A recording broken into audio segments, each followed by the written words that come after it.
It had been one of those weeks, the kind that leaves you staring at the ceiling at 3 a.m., wondering when your life slipped into neutral. I hadn't been out in months. Work, bills, loneliness after a breakup I still hadn't recovered from.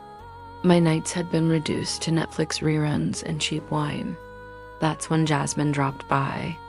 Jasmine was my polar opposite: confident, radiant, impulsive. She never accepted no as an answer. "You need to live again, Zoe. I'm taking you out tonight." End of discussion. I groaned, but she slid something across my kitchen counter.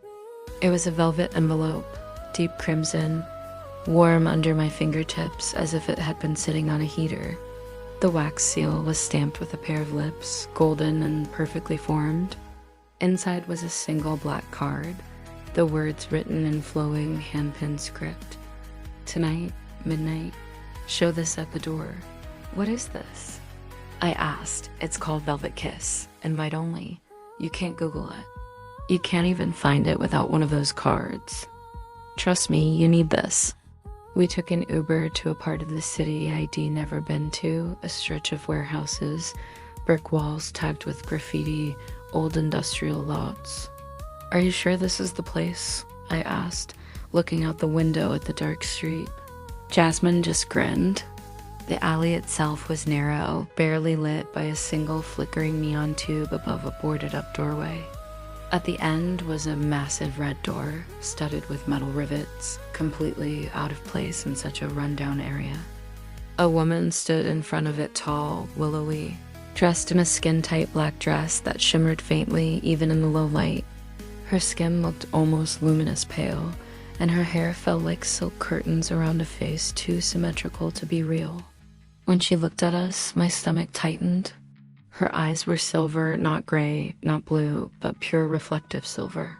"Show the card," she said, voice low and smooth, as if each word carried weight.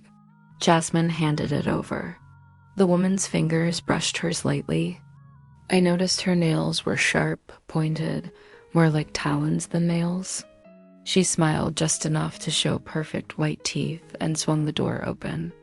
The music hit me first, a deep, pulsing bass line that you didn't just hear, you felt in your bones. The club inside was massive, circular, lit in deep crimson and gold, the kind of lighting that hides as much as it reveals. Heavy velvet curtains hung like theater drapes along the walls, and a crystal chandelier dripped from the ceiling, glowing faintly pink as if lit by something organic rather than electric. The crowd was stunning. Men and women alike, all perfect skin, perfect hair, moving like dancers in slow motion. No one was awkwardly bobbing their heads or checking their phones like in regular clubs. Every person here moved with purpose, like they were part of a ritual I didn't understand. And then there were the performers. On a circular stage, half-naked dancers swayed to the beat, women with glimmering golden eyes. Men whose muscles looked sculpted and almost unreal. They moved in perfect synchronization, as if under one mind. When one of them turned their gaze toward me, I froze. Her pupils were vertical, like a cat's. I blinked, and they were normal again.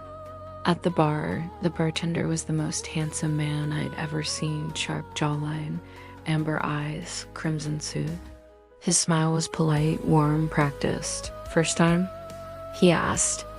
"Yeah, my friend invited me." "Then you get the house special." He poured something from a black glass decanter into a crystal coupe glass. It wasn't wine. It was thicker, darker, like diluted blood. "What is it?" "A kiss." He slid it to me, and I swear, when his fingers touched mine, a chill ran straight up my arm and settled in my chest. The drink tasted sweet, rich, decadent, and wrong, like sugar masking something bitter and metallic. I turned to find Jasmine already at the stage. One of the dancers, a tall, androgynous figure with jet black hair and eyes glowing faintly gold, was staring right at her, whispering something I couldn't hear over the bass. Jasmine nodded, lips slightly parted, eyes glossy, like she was hypnotized. "Jazz," I shouted, but she didn't react. The dancer took her hand and led her through a back curtain. I pushed forward, but someone blocked me, a woman in a corset so tight it looked fused to her skin. She smelled of roses and smoke, and her voice was a low purr. "They like you." "What? Who's they?" I asked. She smiled, and her teeth were too sharp. "VIP only. Follow me." We passed through a velvet curtain into a hallway lined with mirrors. I avoided looking at them after catching my own reflection twitch unnaturally a second after I moved. At the end was a circular room glowing with soft purple light.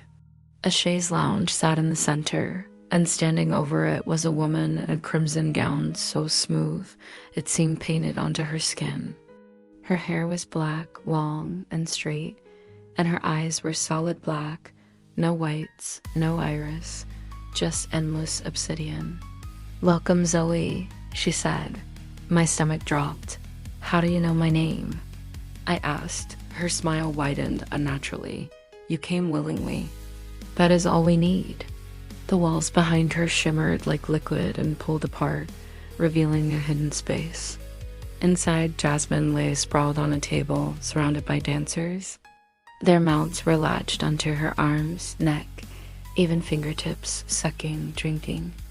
Her eyes were half closed, blissed out, whispering, "It feels so good." One dancer lifted his head. Blood slicked his mouth. His eyes were now pitch black like the woman's. I screamed and lunged forward, but the woman caught my chin with a cold, clawed hand. "Don't fight it. We keep them beautiful.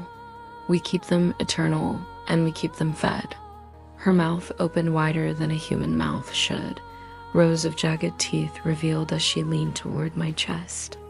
Pain exploded in my sternum as she bit not flesh, but something deeper. My chest felt hollow, my heartbeat slowing like someone was squeezing it in their fist. My vision blurred as the walls pulsed and shifted. In the mirrors, I saw myself but wrong. My skin pale as porcelain, veins glowing crimson. My mouth smiling despite me screaming inside. The dancers circled me now, their bodies twisting in impossible ways, backs bending too far, limbs elongating. Their faces shifted, lips peeling back to reveal needle-like teeth. "Join us," the black-eyed woman whispered. "No pain, no fear, just beauty, forever." Adrenaline hit me like a wave. I shoved her back and bolted, clawing at the curtain. Behind me, a dozen voices screamed, shrieked, and laughed. The main club was no longer a seductive dance floor, but a nightmare. People were willingly kneeling while dancers fed on them. Some patrons had no faces now, just smooth skin stretched over where eyes and mouths should be.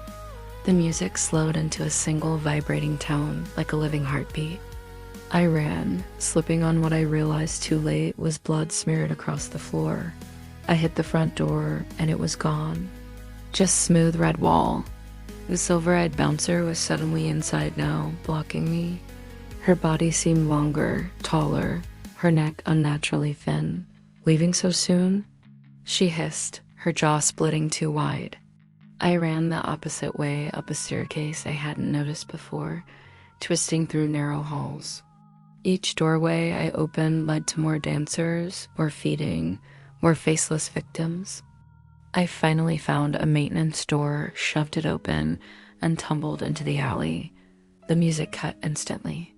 The door behind me was gone, just bricks. I collapsed, shaking.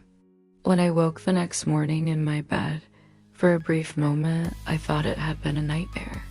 Until I saw the crimson kiss mark over my heart, as if burned into my skin. And Jasmine?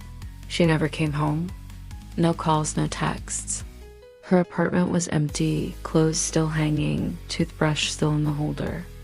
It's been 3 weeks, and I keep waking at night to faint music outside my window, a deep, slow pulse.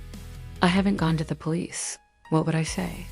That a vampire cult seduced my best friend in a nightclub that doesn't exist. But sometimes I see her, reflected in windows, standing at the end of my hallway, pale and smiling, whispering, "It feels so good."